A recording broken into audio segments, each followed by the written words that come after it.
သောဟံဝါယမိတ်တာမိယထာတတ္တိယထာဗလံခိသံပါရံသမုဋ္ဌတကတ္တံပုရိသကာရိယံကျင်းဝန်းသွားသေးတယ်ဘာပြောလိုက်တော့ဆို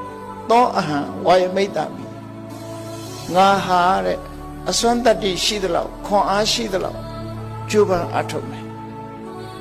သမုဒ္ဒရာကြီးရဲ့ဟိုဘကန်းကိုရောက်သည့်ထိအောင်ငါသွားမယ်ယောက်ျားတွေလှုပ်တဲ့လှုပ်ထိုက်တဲ့လုံလဝီရိယကိုငါနောက်မဆုတ်ဘဲနဲ့ဆက်လုပ်မယ်ဆိုပြီးပြောပြီးတော့အဲ့ဒါကူးပါလေဆက်ပြီးတော့ကူးသွားမင်းနဲ့စကားပြောအချိန်ကုန်တယ်ဆိုပြီးတော့အဲ့မှာဖះလောင်းဆက်ကုန်အဲ့ဒီဂါထာလေးနော်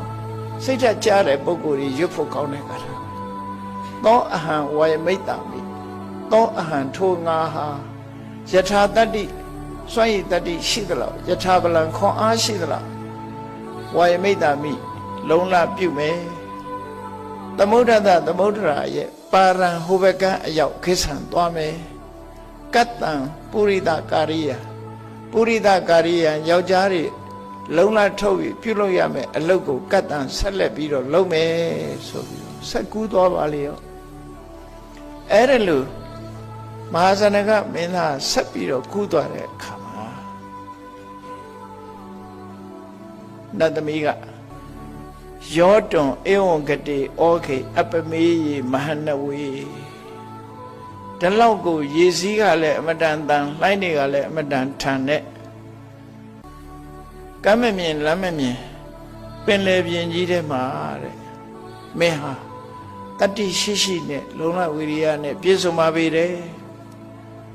မင်းရဲ့ကျိုးပန်းအထောက်မှုကြောင့်ပင်လယ်ကြီးထဲမှာမင်းနစ်မြုပ်မသွားဘူးကမ္မုနာနာဝတိရတိမင်းလောက်ရကြောင့်ပင်လယ်ကြီးထဲမှာမြုပ်မသွားဘူးသောတွန်တတ္ထေဝခိစ္ဆာဟိယထတေနိရတောမနော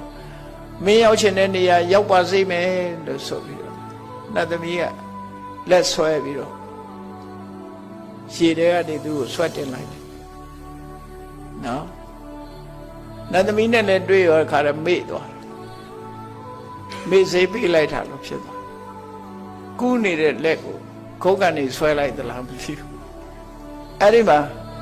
ဆွဲခေါ်လိုက်တာဆွဲခေါ်လိုက်တဲ့အခါကျတော့အိပ်ပျော်သွားချက်ချင်းကြီး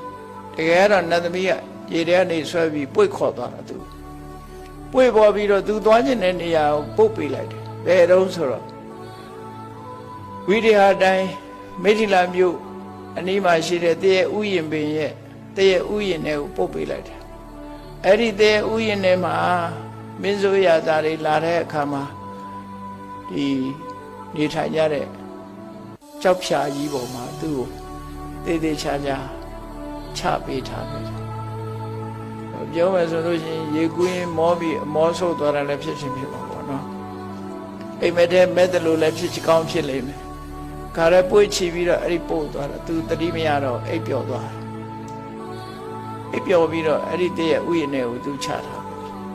လက်သမီးကအဲ့ဒီချထားခဲ့ပြီပြန်သွားရင်ဇလန်းကတော့အဲ့ဒါ